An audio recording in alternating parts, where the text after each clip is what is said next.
Hello dear all, welcome to our channel Smart Indian Model School. Smart Indian Model School present Smart Indian EduFun classes. EduFun online classes includes course studies of playgroup to class 12, emotional and communication skills, happiness classes and DIY activities. यदि आपको हमारा video अच्छा लगा हो तो आगे की video की नोटिफिकेशन प्राप्त करने के लिए कृपया बेल बटन दबाएं और चैनल सब्सक्राइब करना ना भूलें। Please subscribe our channel of EduFun classes. Thank you for watching. Hello my dear lovely kids, hope you all are fit and healthy at your homes. बच्चों, today I am back with your English grammar book and now today we will be studying a new and a very interesting chapter of our English grammar book. So फटाफट से अपनी grammar की books खोल लीजिए. We are going to study chapter number 26 punctuation and capital letters. ठीक है, तो punctuation क्या होता है और कैपिटल लेटर क्या होता है ये सभी बच्चों को पता है कि पंक्चुएशन मीन्स सेंटेंस को सही फॉर्म में और बिल्कुल जो भी हमें उसमें मार्क्स लगाने हैं, चिन्ह लगाने हैं, साइन लगाने हैं, like full stop, comma, exclamation mark, interrogation mark, ये कोई भी तरीके का हमें जब कोई भी साइन लगाना है उसको सही तरीके से लगा करके सेंटेंस को लिखना, दैट इज़ पंक्चुएशन। और कैपिटल लेटर्स तो सभी बच्चों को पता है कि जब भी हम फुल स्टॉप के बाद नया सेंटेंस शुरू करते हैं या फिर कभी भी हम नया ही सेंटेंस नई लाइन से शुरू कर रहे हैं तब हमें पहला लेटर कैपिटल बनाना होता है और साथ में अगर हम किसी का नाम भी लिखते हैं तो भी हमें पहला लेटर कैपिटल बनाना होता है। ठीक है, तो हम आज इस चैप्टर को करने वाले हैं। इसमें ज़्यादा एक्सरसाइजेज नहीं हैं लेकिन हम इसके सारे मार्क्स जो भी होते हैं, ये देखिए आप, full stop, comma, semicolon, colon, interrogation, exclamation, inverted comma, apostrophe, इस सारों को पढ़ने वाले हैं। एक डिटेल में पढ़ेंगे लेकिन शॉर्ट में पढ़ेंगे।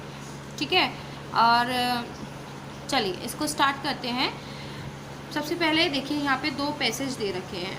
ठीक है, दोनों सेम हैं बिल्कुल, बस डिफरेंस देखिएगा क्या है। पहले मैं पढ़ती हूँ फिर आप बताना दोनों में क्या आपको डिफरेंस नज़र आया या नहीं।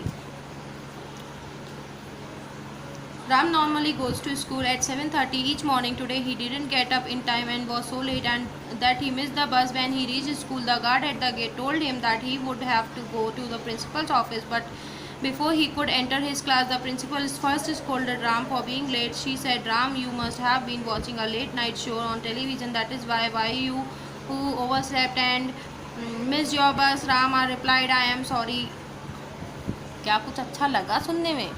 नहीं लगा ना, कुछ भी समझ में नहीं आया होगा। क्यों?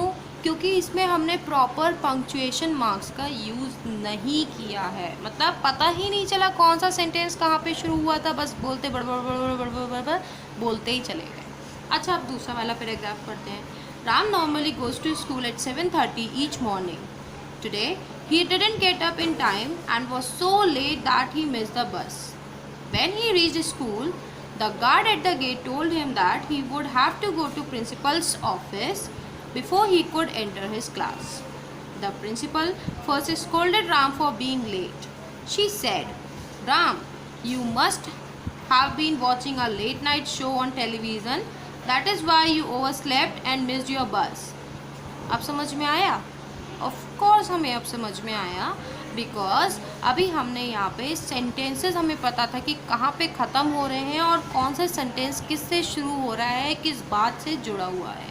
तो यही हमारा इम्पोर्टेंस होता है बच्चों पंक्चुएशन मार्क्स का। एक होता है कि हम फटाफट से रेलगाड़ी दौड़ाए पढ़ें और एक होता है कि हम उस चीज़ को समझ के कर रहे हैं। तो अगर हमें किसी भी पैराग्राफ की, किसी भी बात की, अगर मैं आपको फटाफट से बोलती चली जाऊँ तो कुछ समझ में नहीं आएगा, लेकिन अगर मैं पॉज ले के बोलूँगी, रुक के बोलूँगी, थोड़ा समझा के बोलूँगी, ठीक है, जैसा कि मैं अभी बोल रही हूँ कि हमें पंक्चुएशन मार्क्स लगाने बहुत ज़रूरी होते हैं बेटर अंडरस्टैंडिंग के लिए। अभी आपको ये समझ में आएगा, हमें पंक्चुएशन मार्क्स लगाने बहुत ज़रूरी होते हैं बेटर अंडरस्टैंडिंग के लिए। ये समझ में नहीं आया होगा क्योंकि यहाँ पे मैंने पॉजेज़ नहीं लिए, मैं लगातार बोलती चली गई। तो यही होता है पंक्चुएशन मार्क्स का बच्चों यूज़ क्या होता है। पंक्चुएशन मार्क्स से एक तो हमारा पैराग्राफ अट्रैक्टिव और अच्छा सा दिखता है, दूसरी चीज़ हमें किस चीज़ पे कहाँ क्या फोकस करना है ये हमें पता चलता है, तीसरी चीज़ हमें बेटर अंडरस्टैंडिंग मिलती है कि किस चीज़ को हमें किस तरीके से समझना है, और प्रॉपर पॉजेज़ के बारे में हमको पता चलता है। और साथ ही साथ जब हम पॉज का यूज़ करते हैं, लाइक फुल स्टॉप का यूज़ करते हैं, तो हमें पता चलता है कि नया सेंटेंस हो रहा है और ये वाला सेंटेंस हो सकता है पहले वाले सेंटेंस से जुड़ा हुआ हो या नहीं भी जुड़ा हो सकता है, नया सेंटेंस नया भी हो सकता है। कॉमा लगाते हैं तो हमें पता चलता है कि ये सेंटेंस जो है प्रॉपरली पूरा एक ही सेंटेंस है और ये दोनों आपस में रिलेटेड है। तो हमें हर चीज़ का अलग अलग यूज़ यहाँ पे पढ़ना है, और हम यहाँ पे पंक्चुएशन मार्क्स इसीलिए पढ़ रहे हैं कि पंक्चुएशन मार्क्स क्यों ज़रूरी है, ताकि हमें एक बेटर अंडरस्टैंडिंग मिल सके, बेटर, और हम बेटर उसको रीड भी कर सकते हैं। यहाँ पे आप देखिए, आपको रीड करने में मज़ा नहीं आएगा, लेकिन जब आप यहाँ पे रीड करेंगे ना तो आपको रीडिंग तो होगी, साथ के साथ पढ़ते हुए भी हम समझ पाएंगे कि हमने क्या पढ़ा।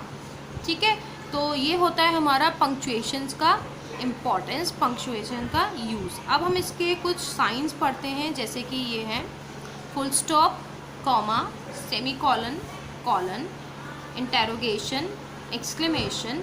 ये तो आपको पता ही होता है, इंटेरोगेशन क्वेश्चन पूछते हैं, उसके लास्ट में, क्वेश्चन के लास्ट में लगता है। एक्सक्लेमेशन मार्क्स हमने एक्सक्लेमेटरी सेंटेंसेस में पढ़े हैं, जब कोई सडन फीलिंग वाला सेंटेंस होता है जिसमें हमें अचानक से कुछ फीलिंग आती है, एक्सक्लेमेशन होता है, तो वहाँ पर हम एक्सक्लेमेशन मार्क का यूज़ करते हैं। इन्वर्टेड कॉमास हमने देखे तो बहुत सारे हैं, इसका प्रॉपर यूज़ अभी हम इस वीडियो में पढ़ने वाले हैं। इस वीडियो में नहीं बल्कि नेक्स्ट वीडियो में मैं आपको सब एक एक करके समझाऊंगी। और लास्ट इज़ अपोस्ट्रोफी। अपोस्ट्रोफी का भी यूज़ हमने बहुत जगह किया है, लेकिन हमको प्रॉपर यूज़ करना नहीं आता, तो हम इसमें पढ़ने वाले हैं कि इसको किस तरीके से यूज़ करेंगे। ये सारे साइन हम लोग नेक्स्ट वीडियो में पढ़ेंगे। So before starting the video, you all have to take out your books and you all have to take out page numbers accordingly for the sign which I am going to teach you. Okay.